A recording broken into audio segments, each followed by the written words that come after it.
right. Good morning. This is the Wednesday morning, May 12, 2021 docket of the Kansas Court of Appeals. I'm Judge Anthony Powell, and I'll be the presiding judge this morning. With me on the panel are Judge Thomas Malone and Judge Catherine Gardner. We have one remaining case on our docket this morning. That case is Gudenkauf Tree Service versus Doug Jacobs and Virginia Diesel and Truck Repair Incorporated, case number 122028. And could the court have the appearances, please? Yes, Your Honor. Brian Smith appears on behalf of the appellant, Virginia Diesel and Truck Repair, Inc.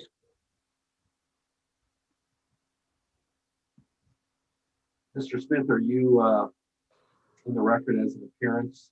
You have your attorney registration number. 15473.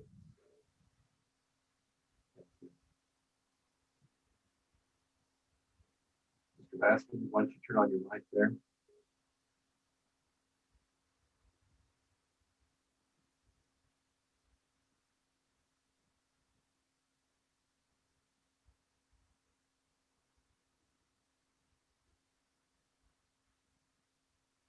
Figured out how to do that yet?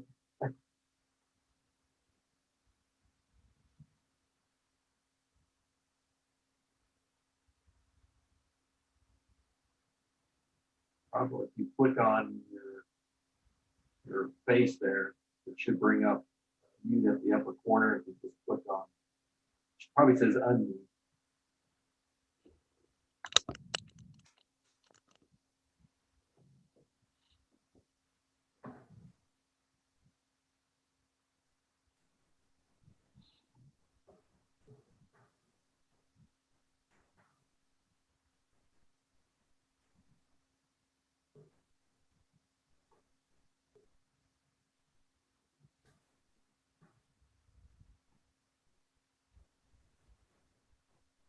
I think maybe there's a problem with Mr. Baskins even being able to hear. Your Honor, that was correct, but I think I have it corrected, and I apologize to the court for my technical difficulty. All right. Mr. Baskin, will you give us your appearance? I'm sorry, Your Honor. Would you give us your appearance, please? Yes, Charles Baskin, Jeweler Law Offices, on behalf of the appellee, Gudenkauf Tree Service. And you have your attorney registration number, Andy. It's 19354. Very good. Mr. Smith, your client's the appellant in this case. How much time would you like for rebuttal? 5 minutes, Your Honor. Very well. You may proceed. You have 10 minutes. Thank you, Your Honor. Judges, Brian Smith on behalf of the Virginia Diesel and Truck Repair, Inc. We're the appellant, and there's also a cross appeal in this case. Both counsel hearing before you today are new to the case. I did not have the opportunity to try the case or participate in the preparation of the briefs on appeal. So I am arguing today based upon my review of the trial transcript and the pleadings that Your Honors have before you as well today. The first issue raised by my client on appeal has to do with the jurisdiction over it in this case. Now, just by way of background, this involves a diesel engine that my client rebuilt and was sold to the plaintiff. The plaintiff has a tree service business, and this particular engine was mounted in a truck that had a boom or a bucket lift on it that they would utilize to cut trees as part of their job. My client is located in Virginia. According to the record that's before your honors, my client did not send any direct solicitation to this state. It did maintain a website, but the website is not one that has a lot of functionality where you can click and buy. In fact, I believe it's you indicate that if you want a price quote, then you have to contact somebody. It is not disputed that my client did ship a engine to the state of Kansas, that it was paid for, that it was an engine that was rebuilt, and it does not come with all of the pieces to be a functioning engine, meaning some of the pieces off of the engine that were was in the truck would be put on the new engine. It was a completely remanufactured engine. It came with a unlimited miles, unlimited hours, 1 year warranty on parts. It also provided that that no work would be done on the engine unless it was approved by my client. This transaction started in July of 2014.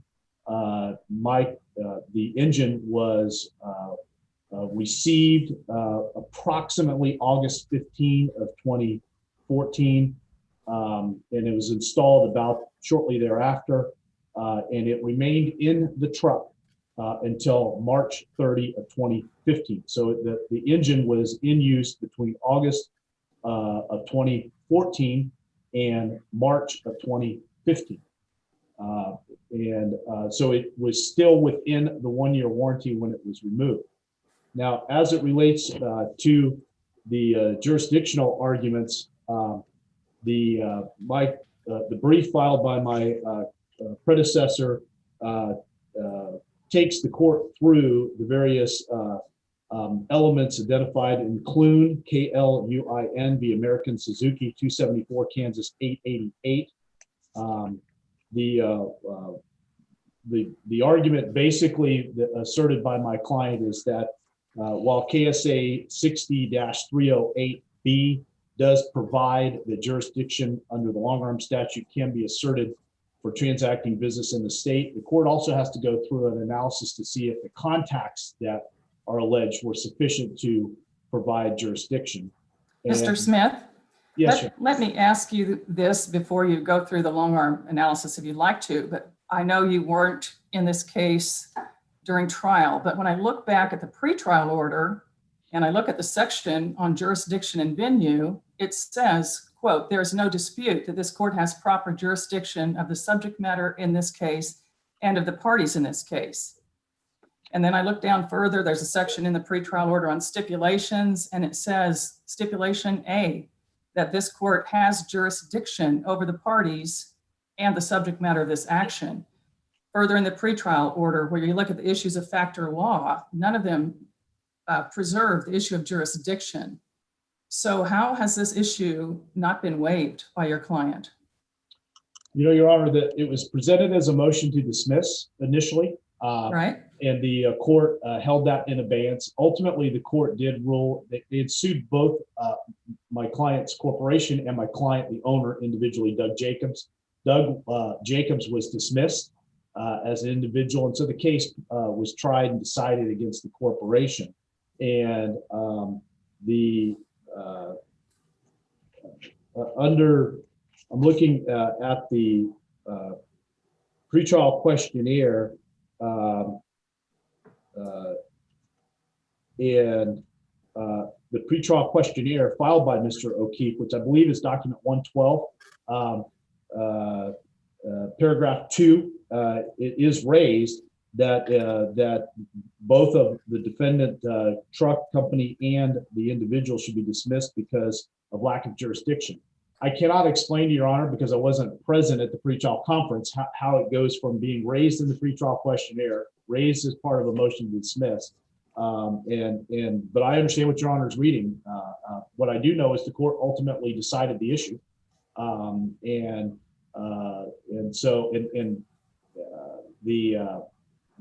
under the request for admissions on our pretrial questionnaire, it indicates that it says the defendants deny that the court has jurisdiction over the defendants, as all defendants' actions took place in the state of Virginia, and that's under paragraph 4A in our pretrial questionnaire. I would suggest that if there is an implication that there was a waiver, it's obviously inadvertent, or it's because of the the fog of the pleadings, to be honest, Your Honor. You know, when I read through some of this stuff, I can't really speak to it because I wasn't involved in it. But I do know that the court ultimately ruled upon it. So I would suggest that it hasn't been waived, that it's in the record sufficient enough that it is before the court and it was briefed by both parties. Thank you. Thank you, Your Honor. And I'm not going to go through every element of the analysis outlined in the brief. You know, I've read through it.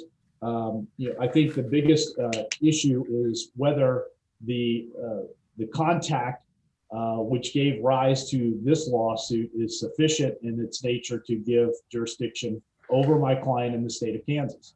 And I understand that what we're looking at here is specific jurisdiction since it did arise out of this transaction.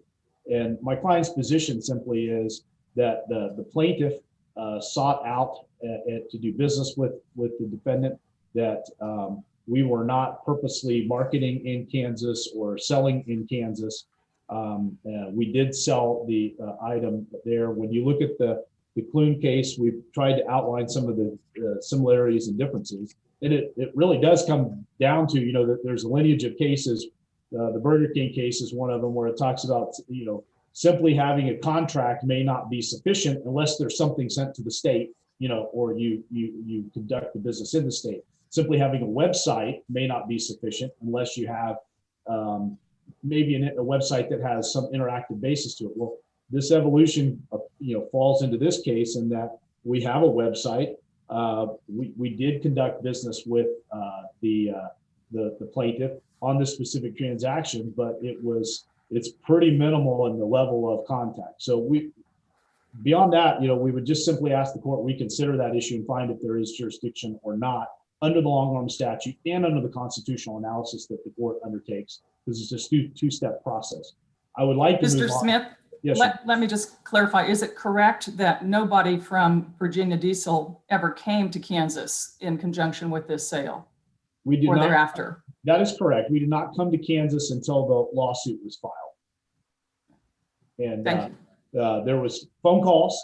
There was testimony in the trial about maybe 20 phone calls from the plaintiff to the defendant, maybe 40 calls from the defendant over to the plaintiff during the warranty period. And we did mail additional parts to the state under the warranty. Turbo, injectors, and the sensors that were discussed at trial were not sent by us. They were suggested that they be replaced. If it's okay with your honors, I'd like to move into the decision of the trial court. This case was tried to the court, not to a jury. And the fundamental errors that we dispute in this case are the court's finding that specific to its memorandum decision that was filed on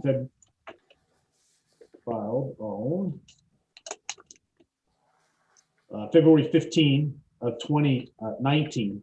The court made a couple of very specific findings. First, Counsel, yes. can I interrupt you? You have used up your time.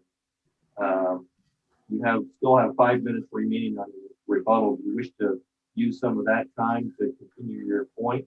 Yes, Your Honor. Yes. Can I have 2 minutes? All right, I'll give you 2 minutes.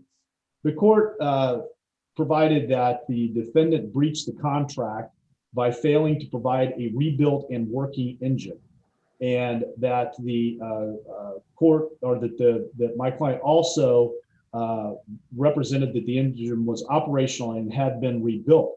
The uncontroverted testimony from the plaintiff Gudenkauf is that once this engine was installed in the machine, in the truck, it was used whenever they wanted it for whatever they wanted to use it for, except when they had to take it in for work. And the only problem that the engine had was blue smoke coming out. And my client had been taking Mr. Gudenkauf through the process of a kind of a systematic elimination of problems. That was the turbo, and then it went to some sensors, and then we sent the fuel injectors, and the plaintiff never installed the fuel injectors. But this engine was operational. It was sufficient to operate the bucket all the way from the time it was installed until the time they removed it, except for when it was in the shop. And I think that's a very important distinction that's uncontroverted in the case. But the court went past that and concluded that it was not a functioning and operating engine. And the issue my client was trying to drill down on is, was there an issue with the fuel delivery system such that the fuel that was going into the diesel engine was not being properly atomized, therefore not being fully burned? And when it's not fully burned in a diesel engine, because diesel engines don't have spark plugs, then it will come out of the exhaust port combined with carbon and diesel fuel, and it will be a black sticky substance. It's not motor oil, which is a different product that's in the engine. And we believe that is a fundamental error that the court made, that really no other person looking at this could conclude otherwise, because the engine was functioning. So for the court to conclude that it was not a functioning and operational engine is not correct. It's contrary to the facts. Mr. Smith, your time is expired. Thank you, Your Honor. Thank you. Mr. Baskin, you have 15 minutes. May it please the court. As counsel stated, neither one of us are original on this case. I'm the third attorney. Our office got it from Mr. William McQuillan shortly before he passed away. It's clear if you look at the brief, Mr. McQuillan went through the analysis that the district court did on the long arm statute when it found that there was specific personal jurisdiction over the appellant in the state of Kansas. However, when you read through that, Mr. McQuillan at several spots lists the jurisdiction as general rather than specific. And I suggest the court, if you look at his argument in the brief, it's clear from its content and its structure, he intended specific jurisdiction, especially since he was going through the analysis of the long arm. And I would ask the court in those spots in the first part of the argument of the appellee's brief to read that as specific jurisdiction and not general. Again, as Mr. Smith said, we weren't able to even participate during the drafting of the brief. And in my case, it's a little worse because I can't ask Mr. McQuillan what his thought process was since he's passed away since he filed the brief. But we asked the court to follow the same analysis that the district court did under the long arm statute. And the question is, did the appellant submit himself to the jurisdiction of the court by either transacting business in the state of Kansas or by entering into a express or implied contract by the mail or otherwise with a person in this state? And that's exactly what happened. Mr. Smith is correct. My clients found Virginia Diesel based on their website.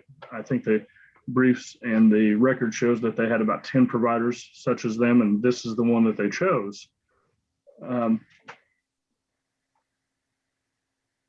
But they sold the engine and sent it into the state of Kansas.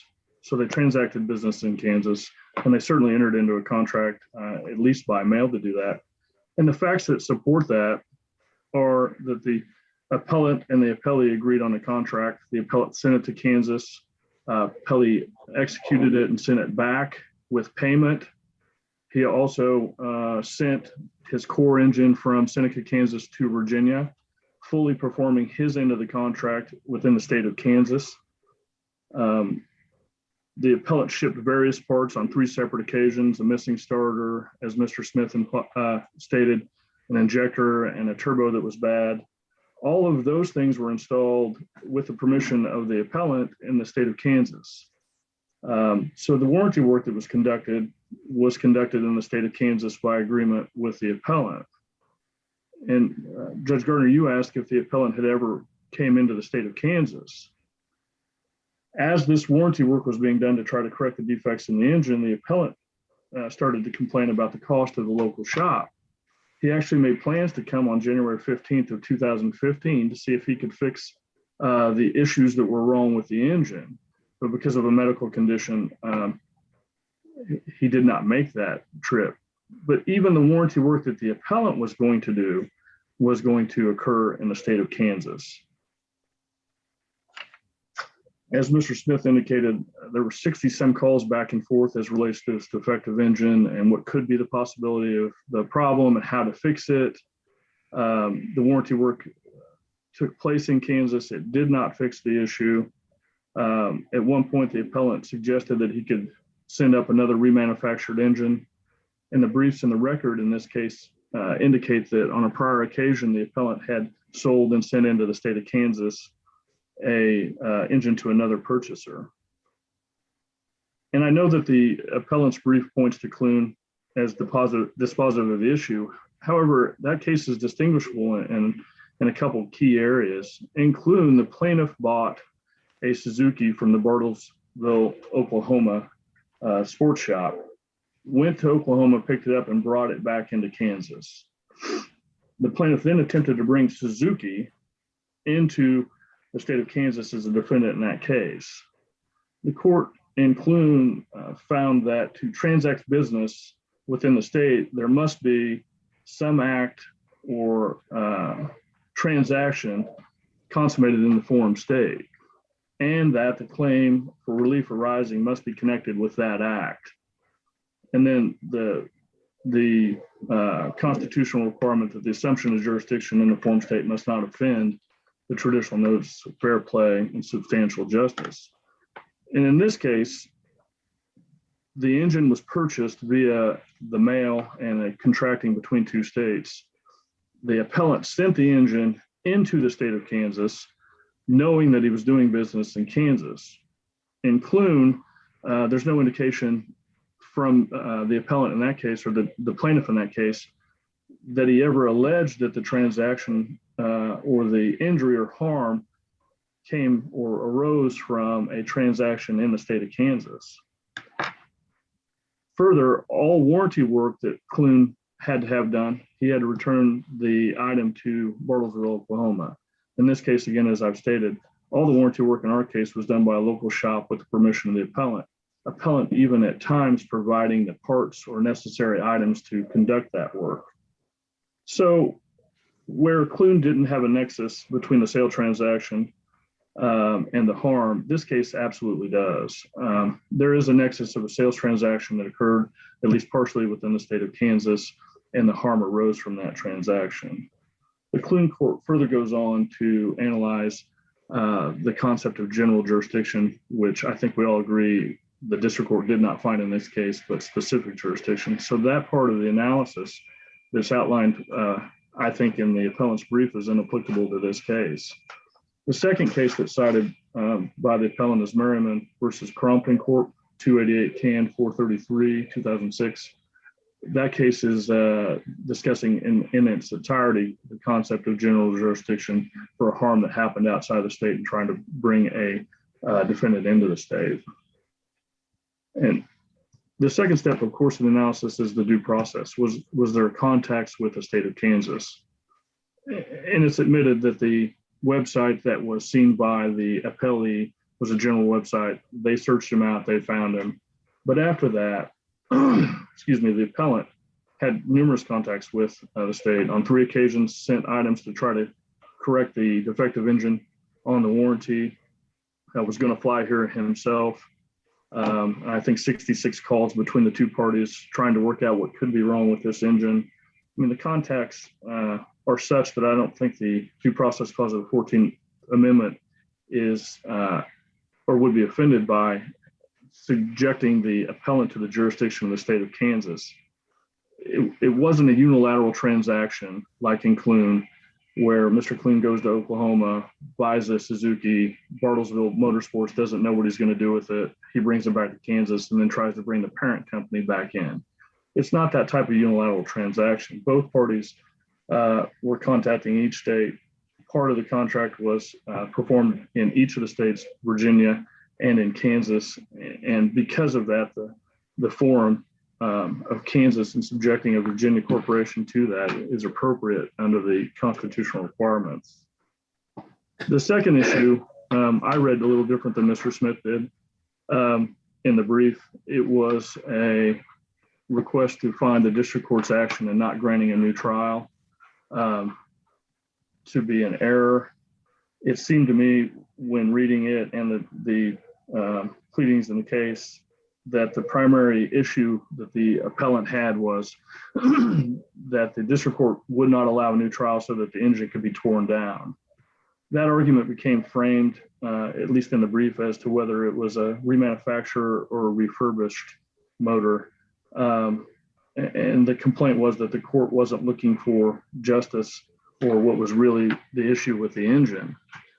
A little bit of history to that, the appellant pro se filed a subpoena to try to examine the engine, which trial counsel of the appellee objected to because of the procedural deficiencies and the undue expense at that time.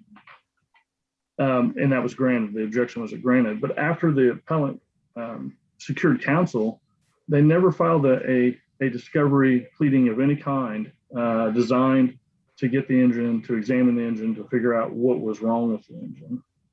And the appellant requested to tear down in the motion of new trial under 60-259.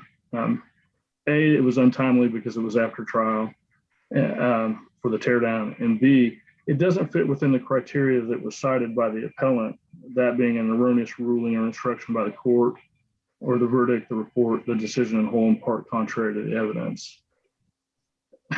It appears from my examination that at some point in time, the appellant made the decision to rely on the testimony of their expert and owner, Mr. Jacobs, as opposed to the appellee's expert who testified as a former mechanic from CAT or from Foley Engine or Foley Equipment. Even the appellant in its brief on page 46 indicates that the court found the appellee, not the appellant's expert, more credible in making the decision. I think that the untimely nature of this request was rightly denied by the district court rather than setting the case for a new trial and essentially setting it back to the discovery stage so that two experts cited in the appellant's brief that were not employed prior to trial could now tear down the engine and determine whether it was remanufactured or refurbished. And that argument, I think, is a little bit illogical and flawed. Regardless of whether it's rebuilt or refurbished, there were clearly issues with the engine which were not addressed in the motion for a new trial and were not addressed in the brief of the appellant. It's almost as if we tear down the engine and we determine that it's actually remanufactured and not rebuilt.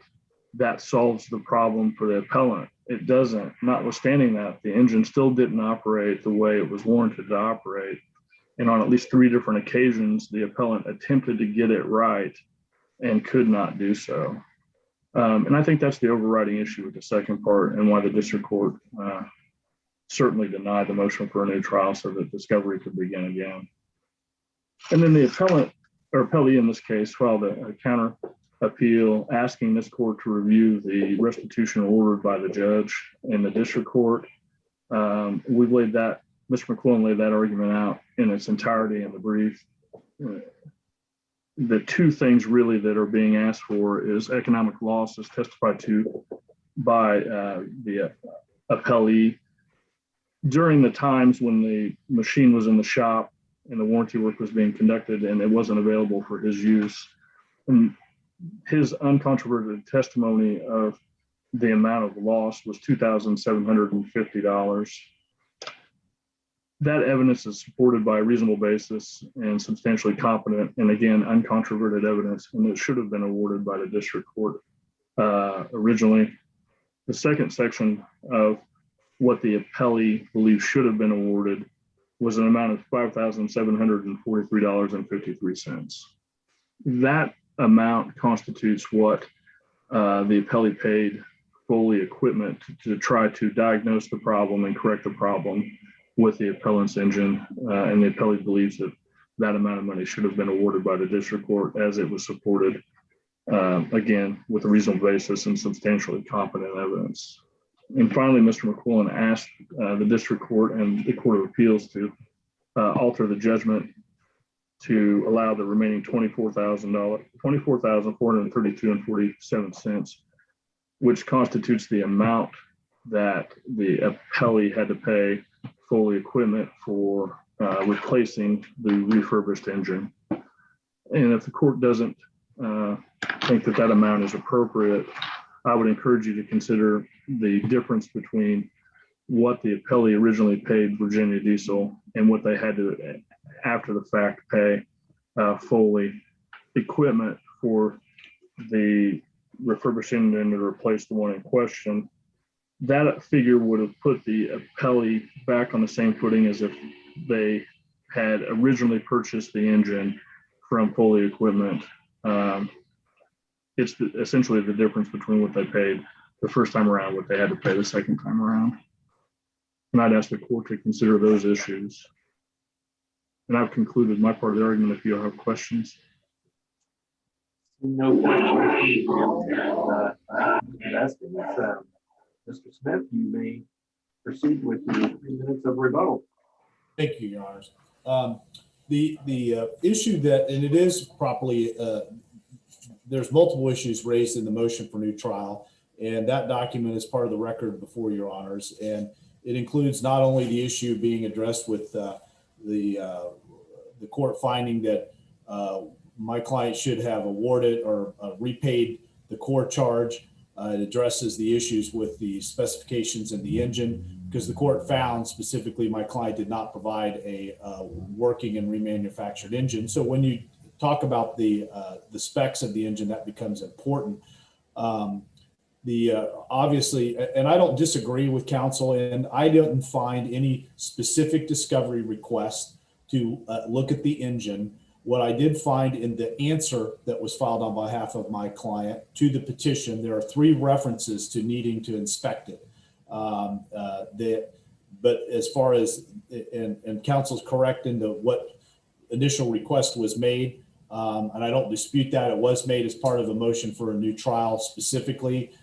We believe that that was a reason, though, for the court to look at granting a new trial. As it relates to the damages that the plaintiff claims, this engine was still under warranty. It was the plaintiff that made a decision unilaterally not to continue to do what my client was requesting, and then to buy an engine. And so then the plaintiff turns around and sues us for a breach of the warranty and merchantability based upon the plaintiff's refusal to continue to make the repairs that my client was asking and that my client was sending parts for. And we would suggest that that in and of itself should provide us a basis to go ahead and have a new trial. And I'll conclude my comments so I don't run over my time, Your Honors. Very good. No questions from the panel. That includes our oral argument for this morning. Thank you, counsel, for your excellent arguments. We'll take this case under advisement. We'll issue a written opinion